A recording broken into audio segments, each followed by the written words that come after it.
what are the real business opportunities? Like, what are the ways to look forward? And then how, given the APIs will be available to multiple players, how do you create distinctive businesses on them? Yeah. So I think so far we've been in the realm where it's, you can do like an incredible copywriting business, or you can do like a sort of like education service or whatever.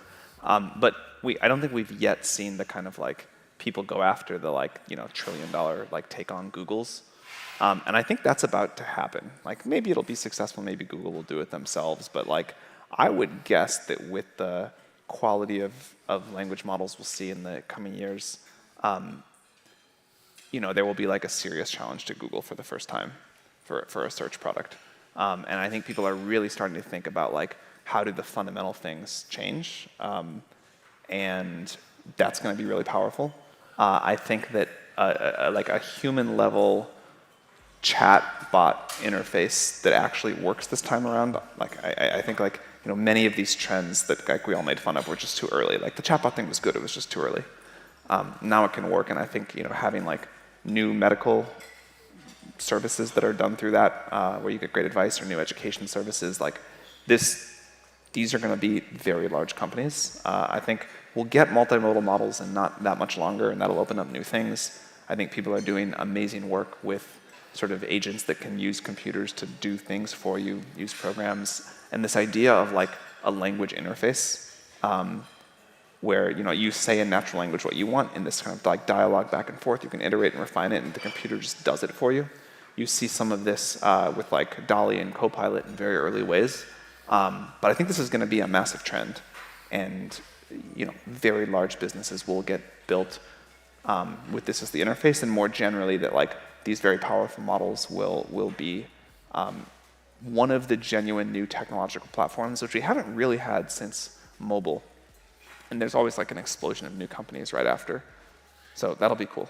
And what do you think the key things are, given that the large language model we provided as an API service? What are the things that you think that folks who are thinking about these kind of AI businesses should think about as how do you create an enduring, differentiated business? So, I think there will be a small handful of like fundamental large models out there that other people build on. But right now what happens is, company makes large language model, API, other people build on top of it. And I think there will be a middle layer that becomes really important, where I'm like skeptical of all of the startups that are trying to sort of train their own models. I don't think that's going to keep going. But what I think will happen is there will be a whole new set of startups that take an existing very large model of the future and tune it, which is not just fine-tuning, like all of the things you can do. I think there will be a lot of access provided to create the model for medicine, or using a computer, or like the kind of like friend, or whatever. And then those companies will create a lot of enduring value, because they will have like a special version of, they won't have to have created the base model, but they will have created something they can use just for themselves or share with others that has this unique data flywheel going that sort of improves over time and all of that. So I think there will be a lot of value created in that middle layer. And what do you think some of the most surprising ones will be? It's a little bit like, for example, a surprise from a couple of years ago, and we talked a little bit to Kevin Scott about this morning as we opened up, which is train on the internet, do code, right? So what do you think some of the surprises will be of you didn't realize it reached that far? I think the biggest like systemic mistake in thinking people are making right now is they're like, all right, maybe I was skeptical, but this language model thing is really going to work, and sure, like images, video too, but it's not going to be generating net new knowledge for humanity. It's just going to like do what other people have done, and that's still great. That's still like brings the marginal cost of intelligence very low, but it's not going to go like create fundamentally new. It's not going to go cure cancer. It's not going to add to the sum total of human scientific knowledge. And that is what I think will turn out to be wrong, that most surprises the current experts in the field. Yep. So let's go to science then as the next thing. What are some of the things, whether it's building on the APIs, use of APIs by scientists, what are some of the places where science will get accelerated and how? So I think there's two things happening now and then a bigger third one later. One is there are these science-dedicated products, whatever, like AlphaFold, and those are adding huge amounts of value, and you're going to seeing this like way more and way more. I think if I were like, had time to do something else, I would be so excited to like go after a bio company right now. Like I think you can just do amazing things there. Anyway, but there's like another thing that's happening, which is like tools that just make us all much more productive, that help us think of new research directions, that sort of write a bunch of our code so we can be twice as productive. And that impact on like the net output of one engineer or scientist, I think will be the surprising way that AI contributes to science that is like outside of the obvious models. But even just seeing now like what I think these tools are capable of doing, Copilot is an example, there's be much cooler stuff than that. That will be a significant like change to the way that technological development, scientific development happens. But then, so those are the two that I think are like huge now and lead to like just an acceleration of progress.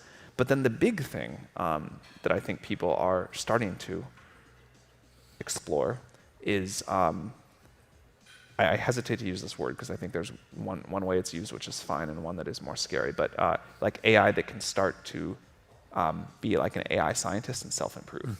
And so can we automate our own jobs as AI developers the very first thing we do? Can that help us like solve the really hard alignment problems that we don't know how to solve? Like that, honestly, I think is how it's going to happen. The scary version of self-improvement, like the one from the science fiction books, is like, editing your own code and changing your optimization algorithm and whatever else. But there's a less scary version of self-improvement, which is like kind of what humans do, which is if we try to go off and like discover new science, that's like we come up with explanations, we test them, we think, like whatever process we do that is like special to humans. Teaching AI to do that, I'm very excited to see what that does for the total. Like, I'm a big believer that the only real driver of human progress and economic growth over the long term is the structure, the societal structure that enables scientific progress, and then scientific progress itself. And I think we're going to make a lot more of that. Well, especially science that's deployed in technology. Say a little bit about I think probably most people understand what the alignment problem is, but it's probably worth 4 sentences on the alignment problem. Yeah, so the alignment problem is like, we're going to make this incredibly powerful system and like be really bad if it doesn't do what we want, or if it sort of has goals that are either in conflict with ours, and many sci-fi movies about what happens there, or goals where it just like doesn't care about us that much. And so the alignment problem is how do we build AGI that does what is in the best interest of humanity? How do we make sure that humanity gets to determine the future of humanity? And how do we avoid both like accidental misuse, like where something goes wrong that we didn't intend, intentional misuse where like a bad person is like using an AGI for great harm, even if that's what the person wants, and then the kind of like inner alignment problems where like what if this thing just becomes a creature that views us as a threat? The way that I think the self-improving systems help us is not necessarily by the nature of self-improving, but like we have some ideas about how to solve the alignment problem at small scale. And we've been able to align OpenAI's biggest models better than we thought we would at this point, so that's good. We have some ideas about what to do next, but we cannot honestly like look anyone in the eye and say, we see out 100 years how we're going to solve this problem. But once the AI is good enough that we can ask it to like, hey, can you help us do alignment research? I think that's going to be a new tool in the toolbox. Yeah, like for example, one of the conversations you and I had is, could we tell the agent, don't be racist, right? And Yeah. as opposed to trying to figure out all the different things where the weird correlative data that exists on all of the training set and everything else may lead to racist outcomes, it could actually, in fact, do a self-cleansing. Totally. Once the model gets smart enough that it really understands what racism looks like and how complex that is, you can say, don't be racist. Yeah, exactly. What do you think are the kind of moonshots that, in terms of evolution of the next couple years, that people should be looking out for? In terms of like evolution of where AI will go? Yeah.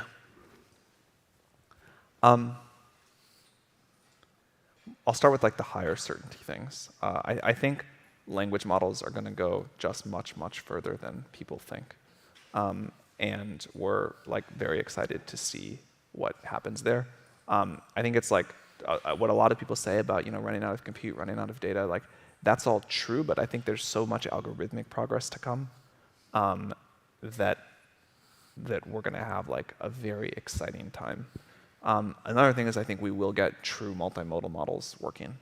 And so, not just text and images, but every modality you'd like in one model, able to easily like, fluidly move between things. I think we will have models that continuously learn. So like right now, if you use GPT, whatever, it's sort of like stuck in time that it was trained, and the more you use it, it doesn't get any better and all of that. I think we'll get that changed. So very excited about all of that. And if you just think about like what that alone is going to unlock and the sort of applications people will be able to build with that, that would be like a huge victory for all of us and just like a massive step forward and a genuine technological revolution if that were all that happened. But I think we're likely to keep making research progress into new paradigms as well. We've been like pleasantly surprised on the upside about what seems to be happening. And I think all these questions about like new knowledge generation, how do we really advance humanity? I think there will be systems that can help us with that. So one thing I think would be useful to share, because folks don't realize that you're actually making these strong predictions from a fairly critical point of view, not just we can take that hill. Say a little bit about some of the areas that you think are current, kind of illusively talked about, like, for example, AI and fusion. Oh, yeah. So, one of the unfortunate things that's happened is, AI has become like the mega buzzword, which is usually a really bad sign. I hope it doesn't mean like the field is about to fall apart. But historically, that's like a very bad sign for new startup creation or whatever. If everybody is like, I'm this with AI, and that's definitely happening now. So like a lot of we were talking about like there are all these people saying like I'm doing like these RL models for fusion or whatever, and as far as we can tell, they're all like much worse than what like smart physicists have figured out. I think it is just an area where people are going to say everything is now this plus AI. Many things will be true. I do think this will be like the biggest technological platform of the generation, but I think it's like. We like to make predictions where we can be on the frontier, understand predictably what the scaling laws look like, or already have done the research where we can say, all right, this new thing is going to work, and make predictions out from that way. And that's sort of like how we try to run OpenAI, which is do the next thing in front of us when we have high confidence, and take 10% of the company to just totally go off and explore, which has led to huge wins. And there will be I feel bad to say this, I doubt we'll still be using the transformers in 5 years. I hope we're not. I hope we find something way better. But the transformer's obviously been remarkable. So I think it's important to always look for where am I going to find the next totally new paradigm. But I think like that's the way to make predictions. Don't pay attention to the like AI for everything. Like can I see something working and can I see how it predictably gets better? And then, of course, leave room open for like you can't plan the greatness, but sometimes the research breakthrough happens. Yep. So I'm going to ask 2 more questions and then open it up, because I want to make sure that people have a chance to do this broader discussion, although I'm trying to paint the broad picture so you can get the crazy ass questions as part of this. What do you think is going to happen vis-a-vis the application of AI to like these very important systems, like for example, financial markets? Because the very natural thing would be to say, well, let's do a high frequency quant trading system on top of this and other kinds of things. What is it? Is it just kind of be a neutral arms race? Is it what's your thought in like it's almost like the Life 3.0 Omega's point of view? Yeah. I think it is going to just seep in everywhere. My basic model of the next decade is that the cost of intelligence, the marginal cost of intelligence and the marginal cost of energy are going to trend rapidly towards zero, like surprisingly far. And those I think are two of the major inputs into the cost of everything else, except the cost of things we want to be expensive, the status goods, whatever. And I think you have to assume that's going to touch almost everything, because these like seismic shifts that happen when like the whole cost structure of society changes, which happened many times before, like the temptation is always to underestimate those. So I wouldn't like make a high confidence prediction about anything that doesn't change a lot or where that doesn't get to be applied. But one of the things that is important is it's not like the thing trends all the way to zero. They just trend towards there. And so it's like someone will still be willing to spend a huge amount of money on compute and energy. They will just get like unimaginable amount of intelligence and energy. They'll just get unimaginable amounts about that. And so like who's going to do that and where's it going to get the weirdest? Not because the cost comes way down, but the amount spent actually goes way up. Yes, the intersection of the two curves. Yeah, the thing got 100 times cheaper in the cost of energy, 100 million times cheaper in the cost of intelligence, and I was still willing to spend 1,000 times more in today's dollars. Like, what happens then? Yep. And then last of the buzzword bingo part of the future questions, metaverse and AI. What do you see coming in this? I think they're like both independently cool things. It's not like totally clear to me. Yeah. Other than like how AI will impact all computing. Yeah. Well, obviously computing, simulation environments, agents, possibly entertainment, certainly education, right? Like an AI tutor and so forth. Those would be baseline. But the question is there anything that's occurred to you that's? I would bet that the metaverse turns out, in the upside case, which I think has a reasonable chance of happening, in the upside case, the metaverse turns out to be more like something on the order of the iPhone, like a new container for software, and a new computer interaction thing. And AI turns out to be something on the order of like a legitimate technological revolution. And so I think it's more like how the metaverse is going to fit into this like new world of AI than AI fit into the metaverse. But low confidence. But TBD. All right. Questions? Hey there. How do you see technologies, foundational technologies like GPT-3 affecting the pace of life science research specifically? You can group in medical research there and sort of just quickening the iteration cycles. And then what do you see as the rate limiter in life science research and sort of where we won't be able to get past because they're just like laws of nature or something like that? So I think the currently available models are kind of not good enough to have like made a big impact on the field. At least that's what like most like life sciences researchers have told me. They've all looked at it and they're like, it's a little helpful in some cases. There's been some promising work in genomics, but like stuff on a benchtop hasn't really impacted it. I think that's going to change, and I think this is one of these areas where there will be these like new $100 billion to $1 trillion companies started, and those areas are rare. But like when you can really change the way that, if you can really make like a future of pharma company that is just hundreds of times better than what's out there today, that's going to be really different. As you mentioned, there still will be like the rate limit of like bio has to run at its own thing, and human trials take however long they take, and so I think an interesting cut of this is like, where can you avoid that? Like where are the synthetic bio companies that I've seen that have been most interesting are the ones that find a way to like make the cycle time super fast. And that benefits like an AI that's giving you a lot of good ideas, but you've still got to test them, which is where things are right now. I'm a huge believer for startups that like the thing you want is low costs and fast cycle times. And if you have those, you can then compete as a startup against the big incumbents. And so like I wouldn't go pick like cardiac disease as my first thing to go after right now with like this kind of new kind of company. But using bio to manufacture something, that sounds great. I think the other thing is the simulators are still so bad. And if I were a bio meets AI startup, I would certainly try to work on that somehow.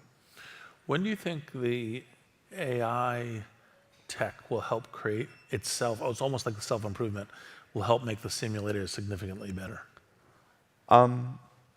People are working on that now. I don't know quite how it's going, but there's very smart people are very optimistic about that. Yep. Other questions? And I can keep going on questions. I just want to make sure you guys had a chance of this. Here, yes, great. Mike is coming. Awesome, thank you. I was curious, what aspects of life do you think won't be changed by AI? Sort of all of the deep biological things. Like, I think we will still really care about interaction with other people. Like, we'll still have fun, and like the reward, systems of our brain are still going to work the same way. Like, we're still going to have the same, like, drives to kind of create new things and, compete for silly status and like, form families and whatever. So I think the stuff that people cared about 50,000 years ago is more likely to be the stuff that people care about, 100 years from now than 100 years ago. As an amplifier on that, before we get to the next, whatever the next question is, what do you think are the best utopian science fiction universes so far? Good question. Star Trek is pretty good, honestly. Like, I do like all of the ones that are sort of like, we turn our focus to like exploring and understanding the universe as much as we can. This is not a utopian one. Well, maybe. I think The Last Question is like an incredible short story. Yeah. That was that came to mind. Yep. I was expecting you to say Ian Banks on The Culture. Those are great. Okay. I think science fiction is like, there's not like one sci-fi universe that I could point to and say, I think all of this is great. But like the collective optimistic corner of sci-fi, which is like a smallish corner, I'm excited about. Actually, I took a few days off to write a sci-fi story, and I had so much fun doing it, just about sort of like the optimistic case of AGI, that it made me want to go like read a bunch more. So I'm looking for recommendations of more to read now, like the sort of less known stuff, if you have anything. I will get you some recommendations. So in a similar vein, one of my favorite sci-fi books is called Childhood's End by Arthur Clarke from like the 60s, I think. And I guess the one sentence summary is aliens come to the Earth to try to save us, and they just take our kids and leave everything else. So, They're slightly more optimistic than that, but yes. I mean, this ascension into the overmind is meant to be more utopian, but yes. Okay. You may not read it that way, but yes. Well, so in our current universe, Yes. our current situation, a lot of people think about family building and fertility, and like some of us have different people have different ways of approaching this. But from where you stand, what do you see as like the most promising solutions? It might not be a technological solution, but I'm curious what you think. Other than everyone having 10 kids, like how do we? Of everyone having 10 kids? Yeah. How do you populate? How do you see family building coexisting with, AGI and high tech? This is like a question that comes up at OpenAI a lot. Like, how do I think about, how should one think about having kids? There's, I think, no consensus answer to this. There are people who say, yeah, I'm not. I always thought I was gonna have kids, and now I'm not going to because of AGI. Like, there's just, for all the obvious reasons, and I think some less obvious ones, there's people who say like, well, it's going to be the only thing for me to do in 15, 20 years, so of course I'm going to have a big family. Like, that's what I'm going to spend my time doing. I'll just like raise great kids, and I think that's what'll bring me fulfillment. I think, like, as always, it is a personal decision. I get very depressed when people are like, I'm not having kids because of AGI. The EA community is like, I'm not doing that because they're all going to die. The kind of like techno optimists are like, well, it's just like, I want to like merge into the AGI and go off exploring the universe, and it's going to be so wonderful, and I want total freedom. But I think like all of those I find quite depressing.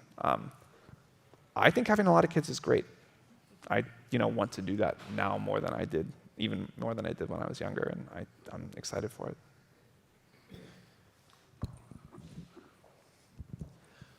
What do you think will be the way that most users interact with foundation models in 5 years? Do you think there'll be a number of verticalized AI startups that essentially have adapted and fine-tuned foundation models to an industry? Or do you think prompt engineering will be something many organizations have as an in-house function? I don't think we'll still be doing prompt engineering in 5 years. I think it'll just be like and this will be integrated everywhere, but you will just like, either with text or voice, depending on the context, you will just like interface in language and get the computer to do whatever you want. And that will, apply to like generate an image where maybe we still do a little bit of prompt engineering, but it's kind of just going to get it to like go off and do this research for me and do this complicated thing, or just like, be my therapist and help me figure out how to make my life better, or like, go use my computer for me and do this thing, or any number of other things. But I think the fundamental interface will be natural language. Let me actually push on that a little bit before we get to the next question, which is, I mean, to some degree, just like we have a wide range of human talents right now, and taking a look, for example, at DALL-E, when you have like a great visual thinker, they can get a lot more out of DALL-E because they know how to think more, they know how to iterate the loop through the test. Don't you think that will be a general truth about most of these things? So it isn't that while it'll be natural language is the way you're doing it, there will be like almost an evolving set of human talents about going that extra mile. 100%. I just hope it's not like figuring out how to like hack the prompt by adding one magic word to the end that like changes everything else. I like what will matter is like the quality of ideas and the understanding of what you want. So the artist will still do the best with image generation, but not because they figured out to like add this one magic word at the end of it, because they were just able to like articulate it with a creative eye that I don't have certainly. And what they have is a vision and kind of how they're visual thinking and iterating through it. Yeah. No, and obviously it'll be that word or prompt now, but it'll iterate to better. All right. At least we have a question here. Hey, thanks so much. I think the term AGI is used, thrown around a lot, and sometimes I've noticed in my own discussions, like the sources of confusion has just come from people having different definitions of AGI, and so it can kind of be the magic box where everyone just kind of projects their ideas onto it. And I just want to get a sense from you, how do you think, how would you define AGI, and how do you think you'll know when I should have defined that earlier. It's a great point. I think there's like a lot of valid definitions to this, but for me, AGI is basically the equivalent of a median human that you could like hire as a coworker. And then they could like say do anything that you'd be happy with a remote coworker doing, like just behind a computer, which includes like learning how to go be a doctor, learning how to go be a very competent coder. Like there's a lot of stuff that a median human is capable of getting good at. And I think one of the skills of an AGI is not any particular milestone, but the meta skill of learning to figure things out, and that it can decide to get good at whatever you need. So for me, like that's kind of like AGI. And then super intelligence is when it's like smarter than all of humanity put together. Thanks. What would you say are, in the next 20, 30 years, are some of the main societal issues that will arise as AI continues to grow, and what can we do today to mitigate those issues? Obviously, the economic impacts are huge, and I think like if it is as divergent as I think it could be for like some people doing incredibly well and others not, I think society just won't tolerate it this time. And so figuring out when we're going to like disrupt so much of economic activity, and even if it's not all disrupted by 20 or 30 years from now, I think it'll be clear that it's all going to be. What is the new social contract? Like my guess is that the things that we'll have to figure out are how we think about fairly distributing wealth, access to AGI systems, which will be like kind of the commodity of the realm, and governance, like how we collectively decide what they can do, what they don't do, things like that. And I think figuring out the answer to those questions is gonna just be huge. I'm optimistic that people will figure out how to spend their time and be very fulfilled. I think people worry about that in a little bit of a silly way. I'm sure what people do will be very different, but we always solve this problem. But I do think like the concept of wealth and access and governance, those are all going to change, and how we address those will be huge. Actually, one thing, I don't know what level of depth you can share that, but one of the things I love about what OpenAI and you guys are doing is when you they think about these questions a lot themselves, and they initiate some research. So you've initiated some research Yeah. on this stuff. Yeah, so we run the largest UBI experiment in the world. I don't think that is, we have a year and a quarter left in a 5-year project. I don't think that's like the only solution, but I think it's a great thing to be doing. And I think like we should have like 10 more things like that we try. We also try different ways to get sort of input from a lot of the groups that we think will be most affected and see how we can do that early in the cycle. We've explored more recently like how this technology can be used for reskilling people that are going to be impacted early. We'll try to do a lot more stuff like that too. Yeah, so the organization is actually, in fact, these are great questions, addressing them and actually doing a bunch of interesting research on it. So next question. Hi, so creativity came up today in several of the panels, and it seems to me that the way it's being used, like you have tools for human creators and going to expand human creativity. So where do you think the line is between these tools to allow a creator to be more productive and artificial creativity, say computational creativity itself? So, I think we're seeing this now, that tools for creatives that is going to be like the great application of AI in the short term. People love it. It's really helpful, and I think it is, at least in what we're seeing so far, not replacing. It is mostly enhancing. It's replacing in some cases, but for the majority of like the kind of work that people in these fields want to be doing, it's enhancing. And I think we'll see that trend continue for a long time. Eventually, yeah, it probably is just like, we look at 100 years, okay, it can do the whole creative job. I think it's interesting that if you asked people 10 years ago about how AI was going to have an impact, with a lot of confidence from almost most people, you would have heard, first it's going to come for the blue-collar jobs, working in the factories, truck drivers, whatever. Then it will come for the kind of like the low-skill white-collar jobs, then the very high-skill, like really high IQ white-collar jobs like a programmer or whatever, and then very last of all, and maybe never, it's going to take the creative jobs. And it's really gone is going exactly the other direction. And I think this, there's an interesting reminder in here, generally about how hard predictions are, but more specifically about, we're not always very aware, maybe even ourselves, of like what skills are hard and easy, like what uses most of our brain and what doesn't, or how like difficult bodies are to control or make or whatever. We have one more question over here. Hey, thanks for being here. So you mentioned that you would be skeptical of any startup trying to train their own language model, and you would love to understand more. So what I have heard, and which might be wrong, is that large language models depend on data and compute. And any startup can access to the same amount of data because it's just like internet data. And compute, like different companies might have different amount of compute, but I guess like they're big players can have the same amount of compute. So how good a large language model startup differentiate from another? How would the startup differentiate from another? How would one large language model startup differentiate from another? I think it'll be this middle layer. I think in some sense the startups will train their own models, just not from the beginning. They will take base models that are like hugely trained with a gigantic amount of compute and data, and then they will train on top of those to create the model for each vertical, and that those so in some sense they are training their own models, just not from scratch, but they're doing the 1% of training that really matters for whatever this use case is going to be. Those startups, I think, there will be hugely successful and very differentiated startups there, but that'll be about the kind of like data flywheel that the startup is able to do, the kind of like all of the pieces on top and below.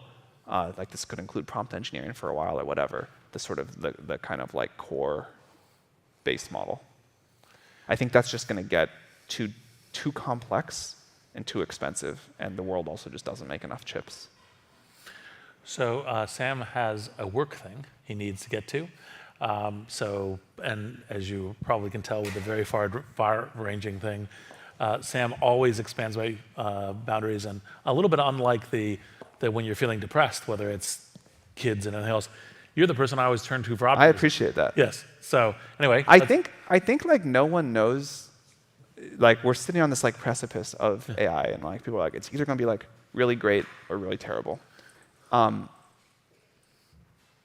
you may as well like you gotta like plan for the worst. You certainly like it's not a strategy to say it's all going to be okay, but you may as well like emotionally feel like we're going to get to the great future and then work as hard as you can to get there and play for it, rather than like act from this place of like fear and despair all the time. Because if we acted from a place of fear and paranoia, we would not be where we are today. So let's thank Sam for spending dinner with us. Thank you.